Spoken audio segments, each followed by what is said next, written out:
안녕하세요. 날마다 기막힌 정오의 박종희 목사입니다. 여러분 오늘 하루도 평안하셨나요? 오늘은 바쁜 일이 있어서 날마다 기막힌 정오 촬영을 지금 시간 보니까 저녁 9시네요. 9시에 촬영을 하게 됐습니다. 저희가 뉴질랜드를 준비하면서 참 준비할 것들이 참 많더라고요. 또 저희를 사랑해 주시는 성도님들과 함께 또 교제도 하고 또 그런 시간들을 가졌습니다. 이번 한 주 동안 우리 성도님들과 교제하면서 참 제가 많은 것들을 배우고 갑니다. 그래서 제가 수첩에다가 다 그런 것들을 하나씩 체크해 가면서 제 앞으로의 목회에 대한 좋은 그런 밑거름이 될 것 같습니다. 또 맛있는 것도 사주시고 또 좋은 말씀도 해주신 우리 성도님들 진심으로 감사드립니다. 우리가 계속해서 바울의 1차 전도 여행을 살펴보고 있는데요. 어제에 이어서 오늘도 루스드라에 있었던 이야기를 함께 여러분들과 나누도록 하겠습니다.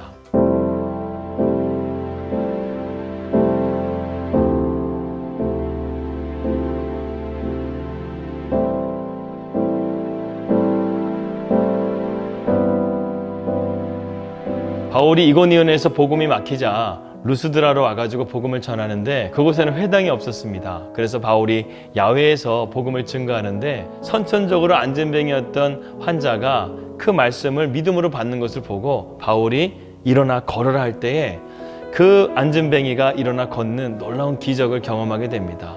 그리고 수많은 사람들이 복음을 믿게 되죠. 이 루스드라에서 바울은 선천적으로 안전병이었던 환자를 고친 것뿐만 아니라 그의 믿음의 영적 아들이었던 디모데를 만나게 됩니다. 이 디모데를 통해서 바울은 훗날 디모데 전후서를 쓰게 되죠. 이처럼 루스드라에서 선천적인 안전병이를 고치고 또 믿음의 영적 아들이었던 디모데를 만나게 되는 놀라운 또 일들이 있었지만 마귀의 공격도 만만치가 않았습니다. 바로 이 루스드라에서 바울은 돌에 맞아서 거의 죽었다가 살아나는 환난을 겪게 됩니다. 하나님의 부르심을 받았는데 그 부르심에 순종해서 가는 그 길이 왜 환난과 핍박이 있을까요? 그것은 그만큼 이 세상에 죄에 많이 물들어 있기 때문에 그렇습니다. 바울은 고린도후서 1장 8절에서 9절에 우리로 자기를 의지하지 말고 오직 죽은 자를 살리시는 하나님을 의지하게 하려 하심이라 이렇게 고백하고 있습니다. 여러분 아무리 죄악으로 물든 이 세상이 진리를 짓밟는다 할지라도요 진리에는 불멸성이 있습니다. 절대로 사라지지 않습니다. 그리고 진리가 반드시 승리할 것입니다. 이것이 바로 환난을 당한 자의 소망입니다. 그래서 야고보는 아주 놀라운 믿음의 고백을 합니다. 너희가 환난을 만났느냐? 그렇다면 기뻐하라는 거예요. 제가 지난 시간에도 말씀드렸다시피 하나님의 말씀에 자신을 던져본 사람만이 하나님의 함께 하심을 경험하게 된다는 것이죠. 주님의 길을 걸어가는데 환난을 당한다. 주님이 가만히 계시겠습니까? 주님께서 일하시는 거예요.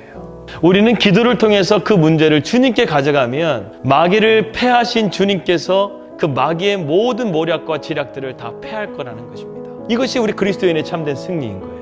우리는 죽었다 깨어나도 마귀 사탄의 전략을 이겨낼 수 없지만 하나님이 우리와 함께 하심을 통해서 그 문제를 주님께 우리가 맡길 수 있다고 한다면 주님은 그 문제를 반드시 풀어가실 줄을 저는 믿습니다. 이것을 붙잡는 것이 지혜요 성숙한 신앙의 모습인 것이죠. 하나님의 말씀에 자신을 던질 수 있는 용기야말로 진정한 믿음의 길인 줄 믿습니다. 이번 주 월요일 아침이었습니다. 아침에 일어나는데 갑자기 하나님께서 제 마음 가운데 이런 감동의 말씀을 해주시는 거예요. 종현아, 광야 학교에 들어온 거를 축하한단다 그러시는 거예요. 저희가 이제 뉴질랜드를 갈 날이 이제 10일밖에 남지 않았는데요. 그 길이 광야 학교라는 것을 우리는 알고 있죠. 그런데 하나님께서 그 길을 축복하신다는 거예요. 여러분, 우리가 가는 그 길을 광야라 할지라도요, 하나님이 함께 하시고 하나님이 축복하시면 광야는요, 하나님의 축복의 보고인 거예요. 정말 주님의 그 부르심에 우리의 삶을 던지는 길 아니겠습니까? 그러니까 지금요, 주님이 긴장하고 계시는 것 같아요. 저희가 주님이 말씀만 하면요, 바로 순종하려고 하거든요. 그러니까 주님이 긴장하시고 주님께서 우리를 위해서 정말 세밀한 거 하나까지도 지금 준비하고 계시는 것들을 저희가 보게 됩니다. 사랑하는 날개정 식구 여러분, 제가 이렇게 날마다 기막힌 정오를 하는 이유는요, 여러분들을 위해서 시작한 것이 아니에요. 저를 위해서 시작했던 것입니다. 제가 이 광야라는 곳에 가서 상황과 환경 가운데서 내가 주님을 놓칠까 봐 날마다 주님을 바라보는 이 날마다 기막힌 정오를 통해서 매일마다 하나님 말씀 보고 그리고 우리를 위해서 기도해 주시는 성도님들을 실망시키지 않기 위해서 저 자신을 채찍질하기 위해서 저를 위해서 시작한 것이 바로 날마다 기막힌 정오예요. 제가 너무나 존경하는 한 목사님께서 이러한 아카이브 방송을 시작하시는데요. 어느 날 새벽에 기도하는데 종현아 너도 이거 한번 해보면 안 되겠냐 하는 거예요. 그래서 아침에 제가 카메라 영상 찍는 거 좋아하는데 카메라 가지고 와서 무작정 말씀을 간단하게 준비해서 시작을 했어요. 그런데 하나님이 기뻐하시는 것 같아요. 지금 벌써 48회까지 이렇게 날마다 기막힌 정오 시작할 수 있게 해주신 것 하나님의 은혜인 줄 믿습니다. 저는 앞으로 제가 할 수 있는 한 매일같이 이렇게 말씀 붙들고 주님 앞에 기도하고 그리고 이 날마다 기막힌 정오를 시청하시는 모든 분들을 위해서 함께 기도하면서 말씀을 전하려고 합니다. 여러분 우리가 말씀 붙들어야 돼요. 우리가 주님의 그 말씀 없이는 주님의 그 함께 하심 없이는 우리는 단 한순간도 이 광야라는 세상 가운데서 살아갈 수가 없습니다.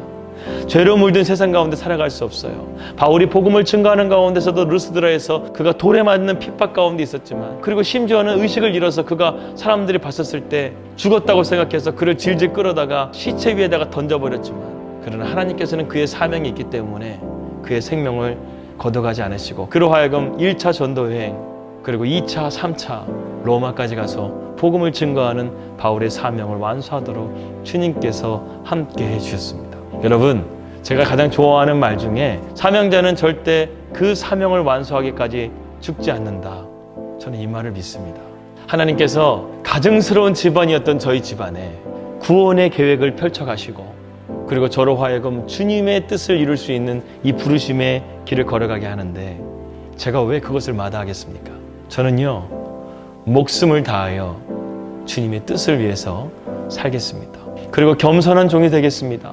성도들을 한 사람 한 사람 사랑하고 한 가정을 위해서 눈물을 흘릴 수 있는 그러한 목회자가 되고 싶습니다. 아무리 이 세상이 복음을 짓밟는다 할지라도 진리는 불멸성을 가지고 있어서 시간과 공간을 초월하시는 하나님께서 그 복음의 말씀을 살아 역사하는 말씀으로 만들어 가실 줄을 믿습니다. 여러분 이 빛 대신 주님께서 지금 우리와 함께하고 계십니다. 그 주님과 날마다 동행하시는 저와 여러분이 되시기를 주님의 이름으로 기도합니다.